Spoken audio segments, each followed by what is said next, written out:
你先講一個很大的夢，越大越好，最好能通往太空。提3次 Web3， 4次鯊魚，一句解放生產關係，再加重構信任流動，然後別解釋你是誰，團隊可以匿名，產品可以空白皮書寫得像佛經，一句話裏藏5個專有名詞，讓人懷疑自己學歷不夠用。你是協議，不是產品，是生態，不是應用，是未來的基礎建設。但目前只有一個 Discord， 還沒有人上市。你可以沒有 UI， 但你要有 token， 沒有代碼，但你要有故事，沒有 roadmap 沒關係，只要你的 slide 漂亮，最好能放一隻柴犬、一顆星球或是一段宇宙黑屏動態。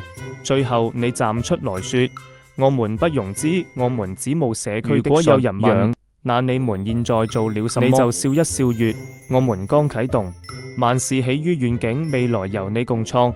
祈禱沒問我們在什麼，夢是怎麼練成的？一杯美式3句 buzzword， 5個連你媽媽都聽不懂的詞。我們要建立一個連上 AI 人格自治多維度流動協議，聽起來像你準備在火星開診所，但沒關係，你只要越你有 vision， 社群就會越你懂 meta。你問產品在哪？它與現在還在 early stage， 什麼意思？意思是現在只有 Twitter 沒有團隊。你再問那隻幣怎麼漲這麼多？他會看住你，一臉嚴肅地說，我們在共建 narrative。 夢是不是一群人同時說謊，然後互相相信？夢是不是一群人同時相信，然後裝作沒有人在說謊？有時候你會懷疑這整件事到底是不是真的，但只要幣還在漲，大家就會顯得很真。有些專案看起來像公司，有些公司看起來像群管理員加班做出來的幻覺。有人說這裏是未來的金融系統，有人說這裏是科技的實驗場，但我感覺這裏比較像一種集體的語言病。一旦你說出重構信任，你就沒辦法停下來了。你得接住越身份協議模塊化，最後連真實都得 token 化，不然你會顯得不懂這場遊戲。然後你會開始用英文夾中文，中文夾未來夾預測。你不知道自己在越什麼，但你知道自己不能停，因為一旦你停下來，你就會聽見一句非常可怕的聲音，Bro， 我們是不是應該交個產品了？夢這東西說到底不會自己飄，它總要有幾個人出來演。夢裏的人都是誰？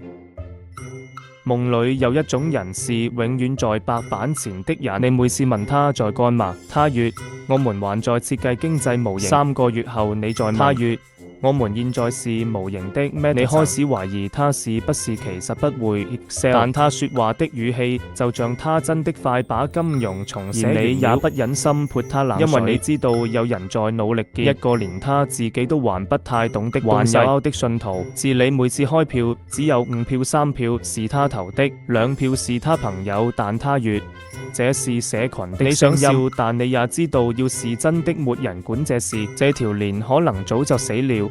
還有匿名 CTO 整合大使隱身顧問，像 NPC 一樣在網路某個角落做住不知道誰會看到的事情。這些人有些可能不是很靠譜，但他們也可能是唯一還在堅持說我們來試試看的人。夢從來不是靠一個正確的人實現的，夢是靠一群不完美的人硬住頭皮演下去，結果慢慢演真了。太好了，我們來到最重要的1分鐘之一。語言病的症狀是什麼？幣圈最嚴重的病不是什麼51%攻擊，不是宕機，而是語言失控。你以為這是一場技術革命，結果發現革命還沒開始，大家就先 invent 出一套只有幣圈人聽得懂的語言，就像語言版本的 ICO， 先發一堆詞，看誰搶先句最是主權。你第一次聽都以為是什麼新型政府，結果點進去是17個人在 Discord 裏開投票，投票選的是 Binance 要不要改成黑色 logo。這種語言的結構特別簡單，先說一個你聽過的詞 AI， 加一個沒人懂的詞 agent， 再接一個會讓你覺得自己沒文化的詞，層抽象，然後整句話不需要動詞，但也不能怪誰，因為這世界太快了。為什麼這裏讓人上癮？你以為你是來投資的，結果你上癮的不是幣，是 Discord 那個大家都在於 To the Moon 的氣氛。幣圈最容易上癮的地方是，他從不告訴你現在是第幾集，每一天都像剛開場，但又像馬上結尾。你打開 Twitter 看到有人說這個幣還沒爆，趕快進場。你再往下滑，有人說現在進場就是接你一頭霧水，最後決定安讚。上癮的不是幣價，是敘事。你以為你在跟圖表互動，但其實你在跟你那個沒買到 Doge 的朋友和解。你發現這裏不是金融市場，這裏是情緒的大型流通中心，比的不是數學，是誰能讓人相信他快要變有錢。就像一場社交實驗，每天有人說我們正在，然後你看了看行情，發現這幣已經從0.01飆到2，再跌到0.03。你問這樣還算早嗎？他回你 Bro， 時間是敘事的維度。你開始懷疑他是私人，但他正在買入。最上癮的是可能性，不是現在能做什麼，是一切看起來都有可能。別人買房、買股票、買ETF， 你在這裏買的是我有可能3天內實現全部人生夢想的那種感覺。你不是投資人，你是夢境股東，不是資產配置，是語言下注，不是邏輯判斷，是內心投票。你還想講夢嗎？幣圈講了這麼多年的夢，不是因為夢比較值錢，是因為夢比較容易融資。